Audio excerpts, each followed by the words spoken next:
자, 이전 보유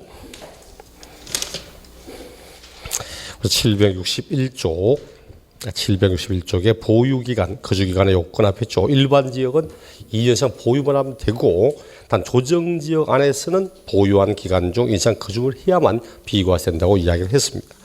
하지만 뒷장 넘겨보니까 보유기간 및 거주기간의 예외 다음의 어느 하나에 해당하는 경우는 보유기간 및 거주기간의 제한을 받지 아니한다. 보유기간, 거주기간의 제한 없이 비과세 인정하는 것이 있다는 거지. 어떤 경우는 보유기간, 거주기간의 제한을 받지 않는가 하는 거죠. 2년 보유, 2년 거주가 되지 않아도 기간의 예외 제한을 받지 않는 경우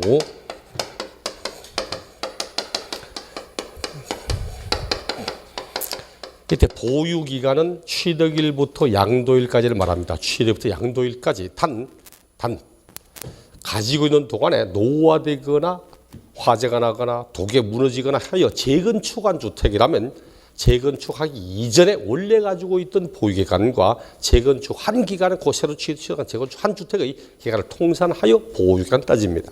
종합부동산세를 하든 소득세 하든 재건축한 주택을 물으면 재건축하기 이전 원래 있던 고집의 취득일부터 보유기간 따지도록 되어 있습니다. 거주기간은 주민등록상 세대 전입한 그날부터 거주기간을 따지는 거고 일단 법의 순서와 상관없이 첫째 다 하는 건 수용된 건 보유, 구장 따지지 않는다고 그러죠. 단 딱 하나 보유기간 수용도 봐요. 내가 집을 취득하는데 수용된다는 사실이 고시가 되고 난 이후에 취득한 사람은 어떻게 돼요? 수용된다고 고시가 되고 난 이후에 취득한 사람은 2년 보유 못할 걸 알며 취득한 사람이잖아. 그 사람 인정하지 않습니다. 그래서 사업인정 고실 이전에 취득한 주택에 대해서만 인정을 합니다. 혹시나 수용, 괄호, 사업인정 고실 후 취득한 것 포함 가지 않도록 반드시 사업인정 고실 이전에 취득한 것에 한해서만 인정을 한다. 그래서 우리 762쪽에 동그라미 2번 수용할 때 주택 및 부수토지 괄호 사업인정 고실 전에 취득한 것에 한해서만 인정을 합니다. 또 밑에 다만 세 번째 다만 만약 수용되는데 전부가 수용되지 않고 일부만 수용되는 경우도 있거든. 그렇죠. 여기 도로가 있고 여기 도로가 있고 여기 집이 있다. 주택을 가지고 있는데 수용된다는데 이 사람 입장을 생각해서 전체를 다 수용하고 이게 아니거든. 자기들이 필요한 만큼만 수용하거든. 요만큼만 수용돼 버렸다. 그럼 나머지 이 부분은 어떻게 할 거냐? 요 부분은 수용된 날부터 5년 안에만 처분한다면 그냥 1주택을 양도로 포함 비과세 인정합니다. 설사 건물 없어도 또 이야기하네. 자꾸 얘가 실례가 있어서 우리 처갓집에 여기 수용됐거든. 도로가 있는데 문제는 수용되니까 남아있는 요 땅들은 뒤에 산인데 뒤에는 산이고 남아있는 땅들은 집을 짓거나 점포 짓거나 할 만큼 땅이 안 돼. 요만큼밖에 안 남은 거예요. 아버지도 뭐라 가만히 있습니다. 실제 지금 팔지도 못하고 그냥 있습니다. 살 사람도 없어요. 그러다 보니까 지금 요 부분도 만약 5년 안에 판다면 그 주택의 토지로 보아 비과세 인정한다는 거지. 그 딱 두 가지. 나올 일은 크게 확률이 적은데 딱 두 가지입니다. 수용하면 사업인정 고실 전에 취득한 것만 인정한다는 것과 전부가 수용되지 않고 일부만 수용된다면 나머지는 5년 안에 처분하면 된다는 거. 그 다음 1번 보니까 임대주택이 나와. 임대주택, 공공건설 임대주택이든 민간건설 임대주택이든 뭐 건설 임대주택의 특례, 임대주택 특례 나옵니다. 그런 거. 임대주택에 임차다 갑시다. 임대주택에 임차 들어갔다. 임대주택에 임차일 이렇게 임차 들어가서 임차에 살고 있습니다. 자, 임대하여 살고 있다가 임대기간이 만료가 되면 뭐 할 권리가 있다? 임대가 만료되면 무슨 취득할 권리가 있거든. 그 취득합니다. 취득했다가 다음에 이 집을 파는 거야. 그 원래대로 하려면 원칙은 취득일부터 양도 요 기간에 원래 2년 이상의 보유 또는 뭐 이상의 거주 이렇게 가야 원래 정상입니다. 근데 임대주택의 사업을 활성화시켜주기 위해서 만약 이걸 여기에 2년 하면 보통 몇 년 임대하죠? 보통 5년 임대 많이 하거든. 5년 임대, 10년 임대, 뭐 20년 임대, 50 영구 임대 등등등 5년 임대만 해도 5년 동안 살다가 2년 가지고 있다가 벌써 지은 지 8년 차, 9년 차 돼가고 있어. 노후화되기 시작하거든. 임대주택 어디서 건설합니까? 임대주택을? 그렇죠. 삼성이, 대우가, 대림이 안 짓잖아. 그렇죠. 브랜드 가치 떨어진다고 안 짓습니다, 실제로. 그러다 보니까 뭐 재건축하다 뭐 임대에서 의무 비율이 있어서 들어갈지 몰라도 자체적으로 임대에서 안 짓습니다. 대부분 부영이라든지 LH라든지 등등 이런 하거든 브랜드 가치가 별로 없는 거야.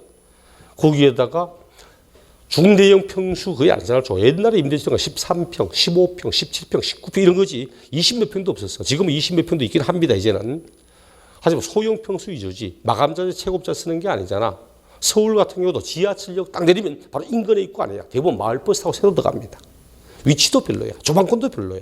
그러다 보니까 온갖 악조건 다 있는데 지은 지 8년차, 9년차 되어 팔아야 되고 이러면 팔 때 차익이 생길지 않을지 알 수도 없으면서 그래서 우리 이번 좀 활성화시켜 주려고 원래는 취득 양도이지만 이거는 임대주택은 임차로 요 날부터 하여서 파는 날까지 요 기간 사이에 거주한 기간이 5년 이상이 된다. 5년 이상이 된다. 실제로 보유한 기간에 거주한 기간이 5년 이상이 된다면 요 기간이 2년 되지 않아도 1주택의 양도로만 비과세 인정하겠다는 거지. 그럼 5년인데 같으면 5년 동안 살다가 취다가 그 다음 날 팔도 1주택은 비과세 인정한다는 뜻입니다. 요거 문제 내면 언제로부터 언제까지 무슨 기간이 몇 년이냐 이걸 가지고 낼 거야.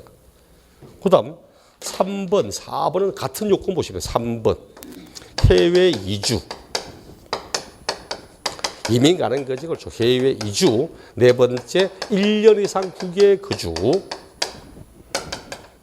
해외 거주. 이민 가기 때문에 어쩔 수 없이 불가피하게 2년 보유 못했다 이런 것이. 아니 이민 가는데 왜? 이민 신청해 본 적 없죠. 이민 신청하면 오세요 오케이 이랍니다. 투자 이민 같으면 괜찮아. 그 나라가 정하고는 뭐 미국이든 캐나다든 투자 이민 같으면 뉴질랜드든 얼마 이상의 금액이 사업장에 사고 투자를 하면서 그리고 그 나라 사람 몇 명의 사람을 고용을 하고 이런 식이 되면 그거는 뭐 절차 없이도 그도록을 합니다. 근데 일반 이민 신청하면 학력이 얼마, 학력이 뭔지, 현재 재산이 얼마 있는지, 소득이 얼마 현재 있는지, 외국 어떻게 하는지 하나하나 다 따져 점수 매깁니다. 점수를 다 매기는 거야. 매겨서 갈지 안 갈지도 몰라. 그러니까 부산에 살고 있던 내 사촌 동생도 부산에서 모유탕하고 있었는데 이놈 이민 가려고 캐나다 이민 가려고 신청을 했거든. 지는 금방 갈 거라고 생각한 거야. 금방 갈 거라고. 왜? 저거 누나가 캐나다 살고 있거든. 또 우리 사촌 여동생, 다른 사촌 여동생 또 캐나다 살고 있거든. 그러니까 나이아가라 폭포 밑에서 슈퍼하고 있습니다. 저거 누나 캐나다 사니까 지도 갈 거라고 생각하고 팔았는데 1년 지나고 2년 지나도 오라고 소리를 안 한 거야. 그걸 안해서 요건이 안 되는 거야. 결국은 팔았다가 집도 판다고 다 내가 팔았다가 결국은 못 가고 새로 집 사가지고 새로 집 장사하고 있습니다. 내가 근데 문제는 또 금방 오라고 할 수 있잖아. 그래서 이거는 이민 가는 건 언제 간다는 말을 할 수가 없어요. 이런 식으로 해서 이민 가기 때문에 외국에 1년에서 살아야 되기 때문에 어쩔 수 없이 불가피하게 이 집을 보유 못하고 팔 수밖에 없다. 요 두 가지 조건 같이 보면 됩니다. 이럴 때는 항상 출구하고 적어도 출구 후 몇 년? 출구 후 2년 안에 처분을 해야 됩니다. 출구하고 2년 안에 처분할 것.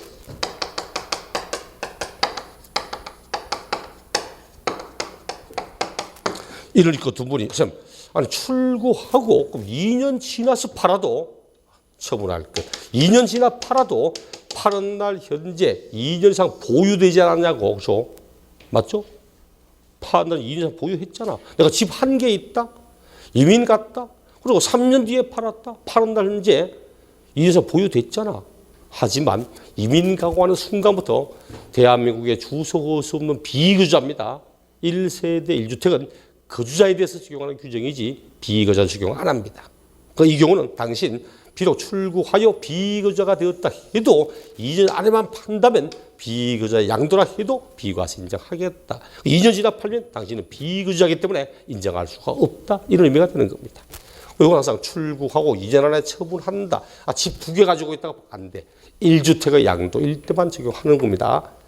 대신 가장 많이 나왔던 게 5번. 1년 이상을 거주하던 주택을 1년 이상 거주하던 주택을 취약 때문에 질병 때문에 건무상의 형편 때문에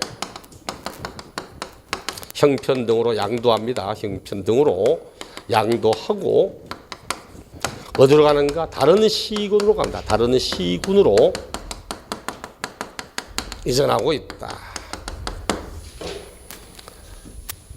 요걸 가지고 문제를 출제하면서 뭐 6개월간 거주하든 이렇게 틀렸다 정답 요래 삼은 문제도 있고 또 1년 이상 보유하던 주택을 해서 틀렸다 정답 이렇게 삼은 문제도 있고 단순히 보유하는 거하고 학교 가는 거 아무 관계 없잖아. 그렇죠. 의미는 현재 살고 있는 집에서는 도저히 통학할 수 없을 거리로 도저히 요양치료할 수 없고 도저히 살고 있는 집에서는 통근할 수 없기 때문에 이런 의미거든.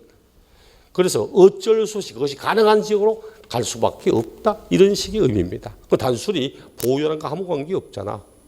이걸 숫자를 6개월, 8개월 저 틀렸다 정답, 보유 저 틀렸다 정답, 사업상형편 저것을 틀렸다 정답 이렇게 다 삼았던 부분이야. 취약, 질병, 근무상형편 다른 시군으로 갑니다. 다른 시군으로 요 놈을 가장 많이 문제를 출제했습니다. 요 놈이 5번이 1순위였고 3, 4번이 2순위였고 그 다음에 이제 2번 이런 식의 내용들이었습니다.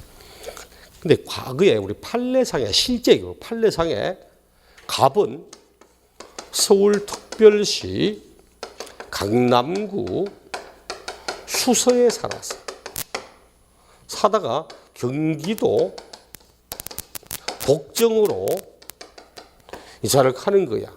왜 하니까 애가 경원대학교, 지금 길대학병원 경원대학교로 가려고 이급한 팔려고 하니까 중기업자가 1년 이상 사셨습니까? 아, 예, 1년 8개월째 살고 있습니다 하니까 왜 갑니까? 애가 서울에 있는데 학교는 경기도에 있고 그래서 취약 때문에 어디로 다른 시군으로 서울에서 경기도로 비과세 됩니다. 중개업자가 말하는 거야. 나중에 팔아보니까 과세가 됐어. 왜? 서울시 강남구 수서에서 지하철을 타면 수서역 다음에 복정역입니다. 지하철 한 코스야. 지하철 한 코스. 이거 문제 있잖아. 법의 의미는 문자 그대로 해석하면 맞아. 근데 이 내용은 물리해석은 글자 그대로 해석하는 게 물리해석입니다. 이거는 물리해석하고 입법 해석을. 이 부분을 왜 만들었을까? 현재 살고 있는 집에서는 도저히 통학할 수가 없고 이런 의미로 만든 거지. 단순히 이쪽 시에서 이쪽 시로 간다. 오케이. 여기에서 요리로 이게 인정할 수 없다는 이야기지. 이런 식의 의미입니다. 나중에 여러분이 비과세되는가 이럴 때 진짜 절대입니다. 절대 매도하거나 파는 사람한테 이건 양도세 비과세입니다. 세금 안 내셔도 됩니다. 이런 말 절대 하면 안 돼요. 독박습니다. 이거 세무서 가서 물어봐요. 100% 확실한 것도 세무서 공무원도 비과세 됩니다. 말 안 합니다. 절대. 왜? 혹시나 과세가 돼버리면 자기 책임 수저가 따라와요. 그 세무관서 가도 절대 담당 공무원은 비과세 됩니다라고 말 안 합니다. 현재 법적으로는 뭐 비과세 되는 걸로 보이는데 이래 말하지 비과세 된다는 말 절대 안 해줍니다. 책임 문제가 따라가거든. 나중에 이런 중기업자도 절대 비과세 된다고 팔아도 된다고 이런 말 하면 안 돼요. 그렇다가 혹시나 과세돼버리면 당신이 비과세 이것도 똑같아. 비과세 된다고 해도 과세됐거든. 중기업 대상 소송 걸었습니다. 소송 그러니까 법원의 판결이 조세 전문가도 아닌 중기업자 말만 들렁 믿고 판 당신도 문제고 그리고 어설프게 비과세 된다고 해서 팔게 했던 당신도 문제고 중기업자 당신 양도세 50% 분담하라고. 그 당 세금이 3억 몇천만 원 왔거든. 중기업자 1억 6천만 원인가 냈습니다. 중개 수수료 70 몇만 원 받았다가 이런 문제가 생기는 거야. 그러니까 여러분 절대 비과세 됩니다. 이런 말 하면 안 됩니다. 업을 하셔도. 자, 이런 내용들이 이제 보유기간, 거주기간의 예외 부분들입니다.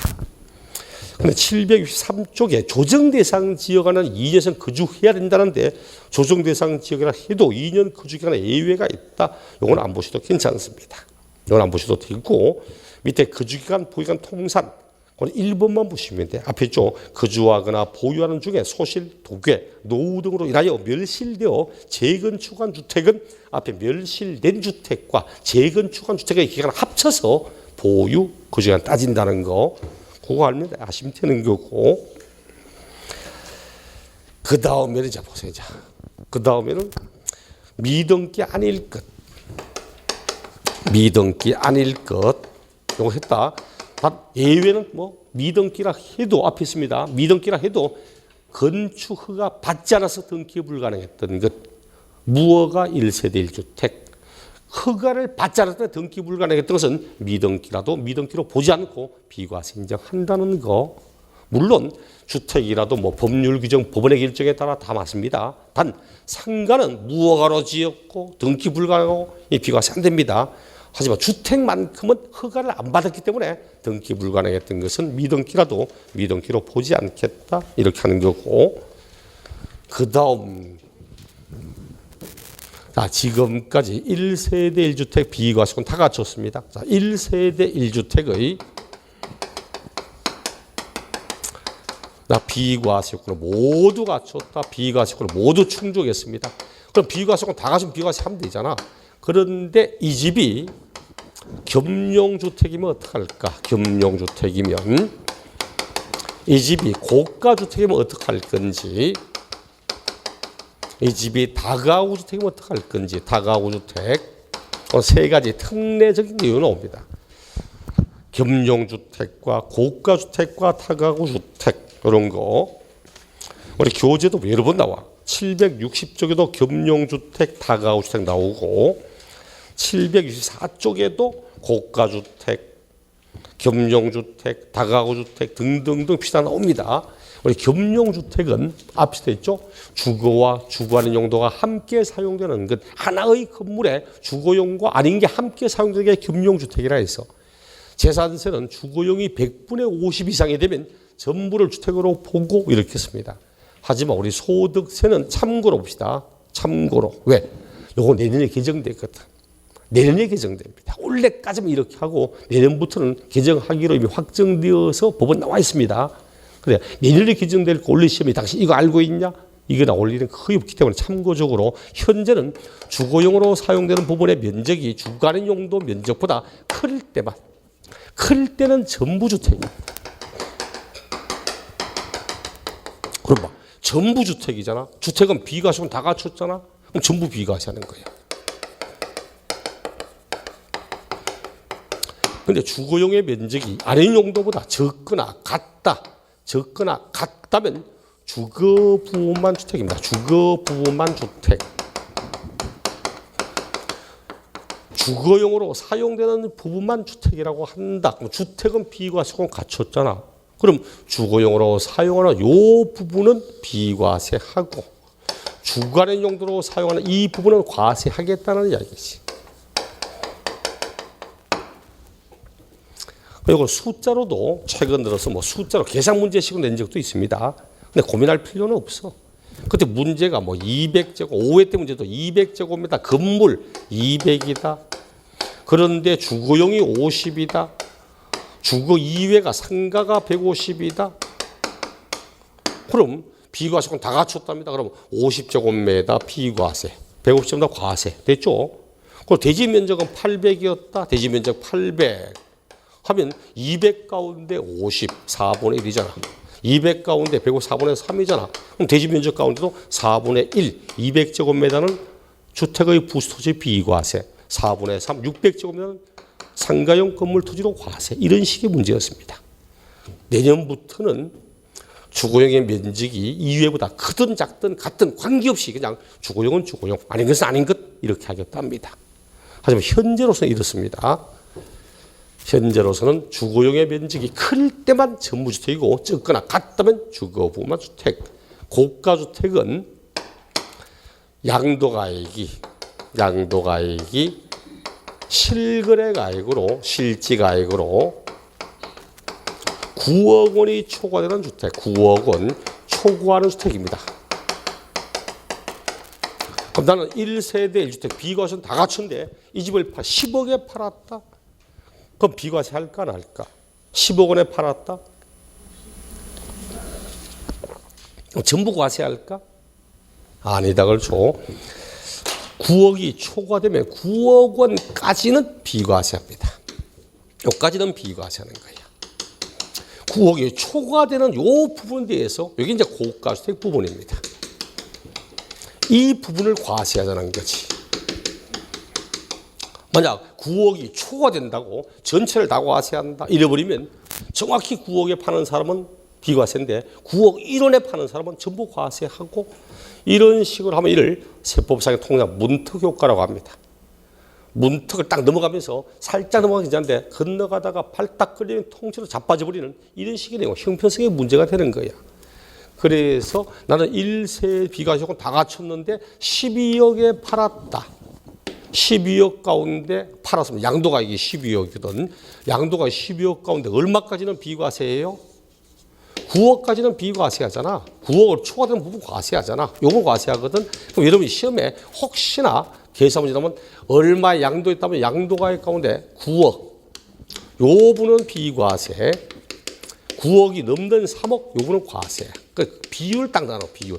12억 가운데 9억 4분의 3.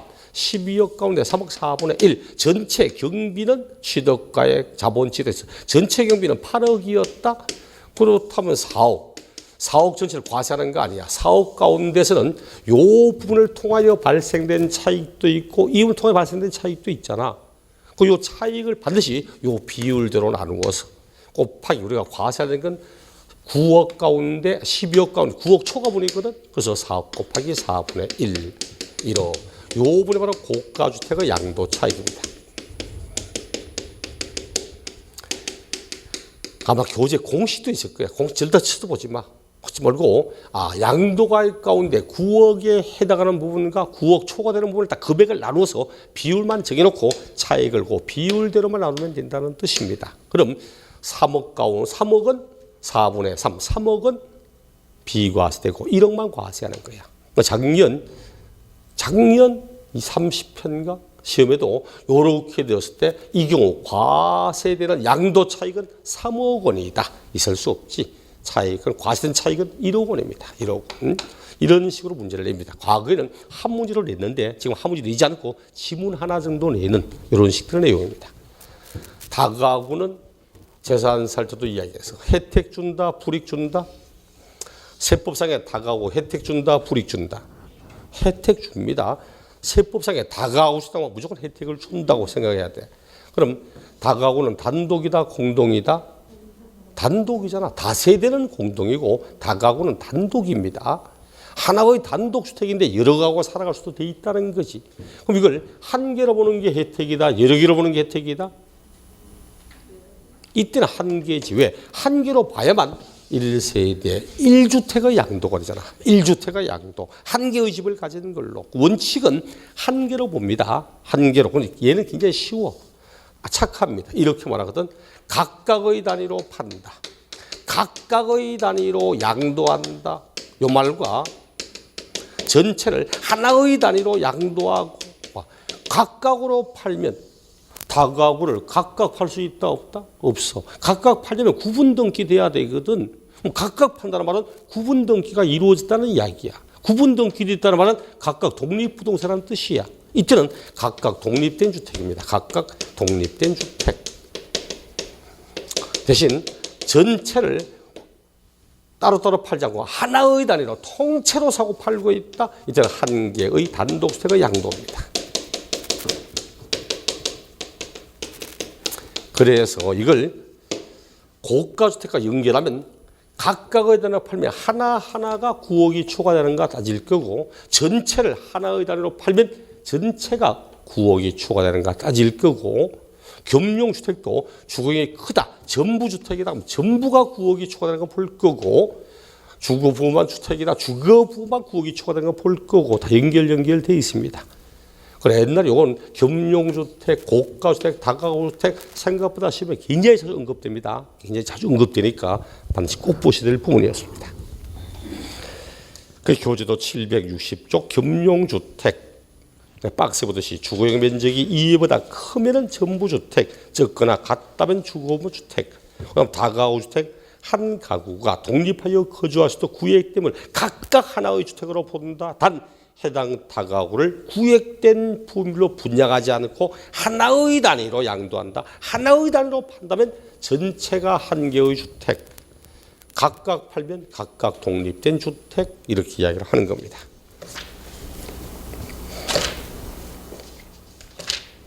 그리고 767쪽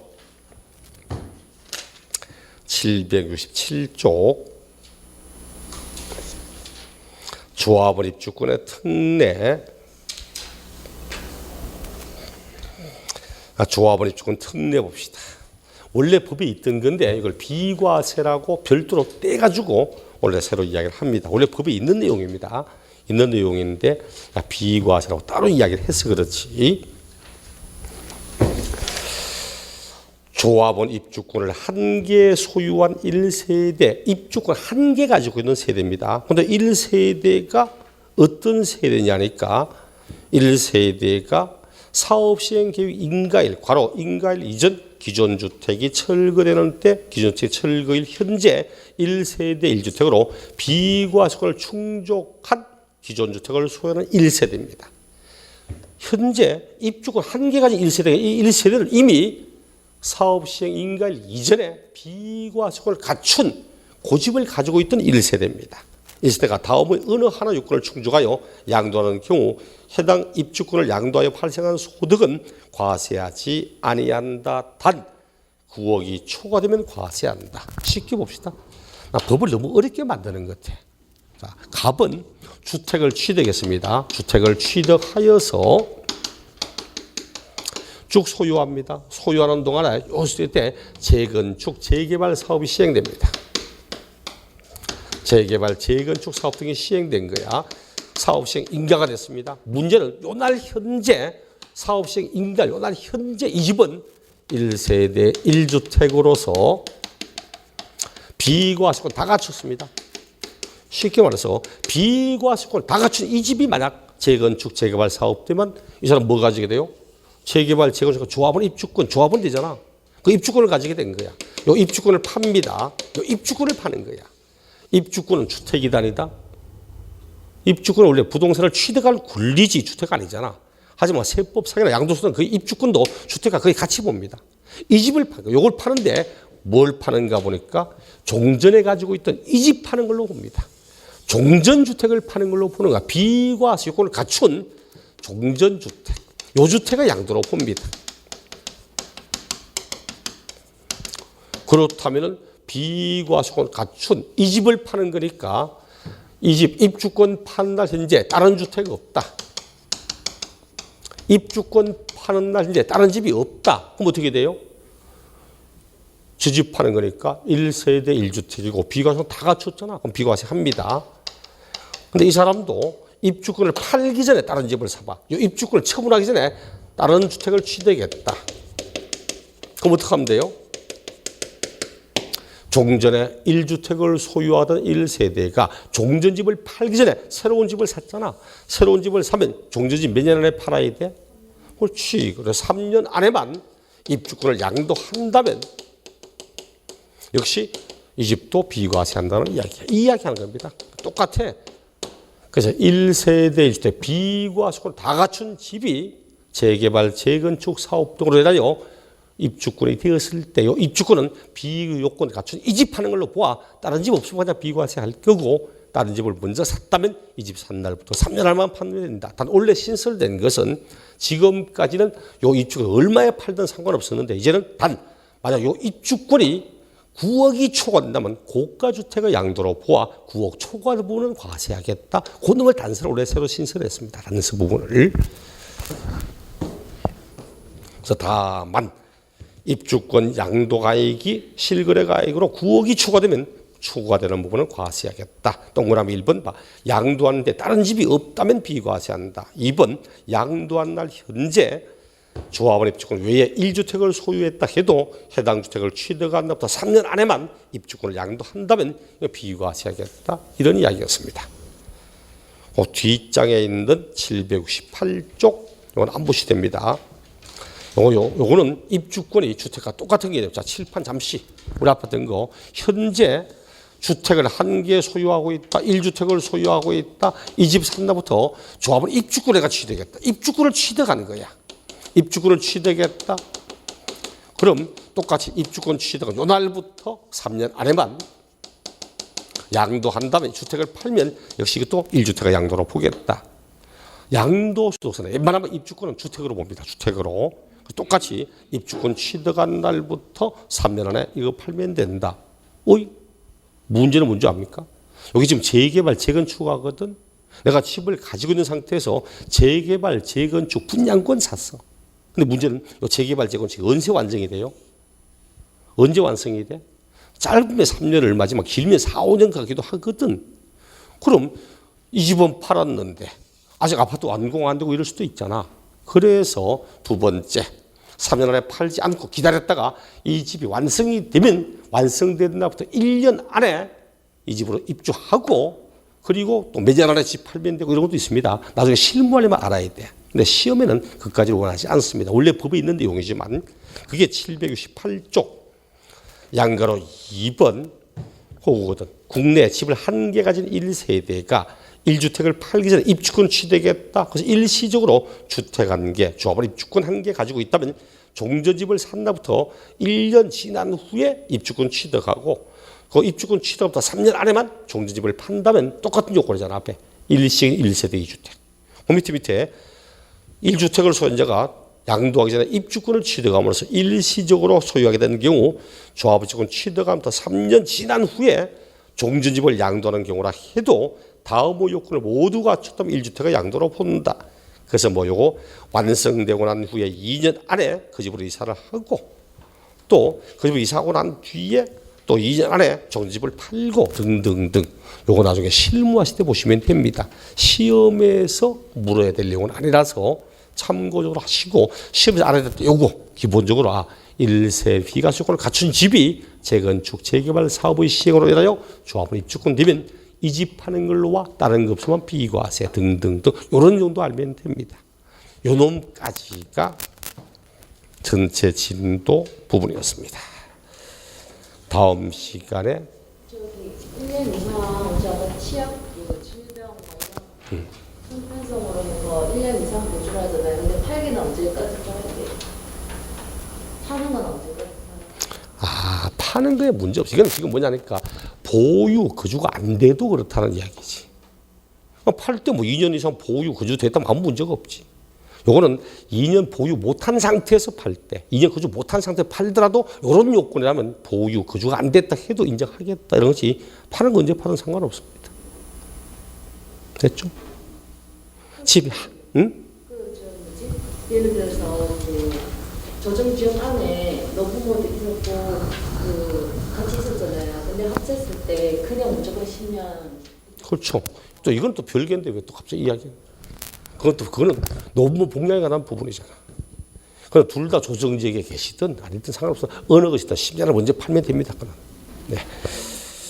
다음 시간에는 다시 처음으로 돌아가서 내용을 풀 거고 그 요약집 가지고 수업을 할까 싶은 생각도 있습니다. 책에 지금 내용이 필요 없는 부분도 너무 많고 그래서 좀 필요한 부분 핵심적 내용만 다 정리해서 그놈 가지고 아마 수업을 할까 싶은 생각하니까 그래도 기본 교재는 하나 좀 있어야 돼. 그거는 핵심 요약해서 정리한 거라서 보시다가 전체 내용을 보고 싶으면 이제 교재 한번 보시고 하는 거라서 다음 시간에 처음부터 돌아가서 내용 보도록 하겠습니다. 수고하셨습니다.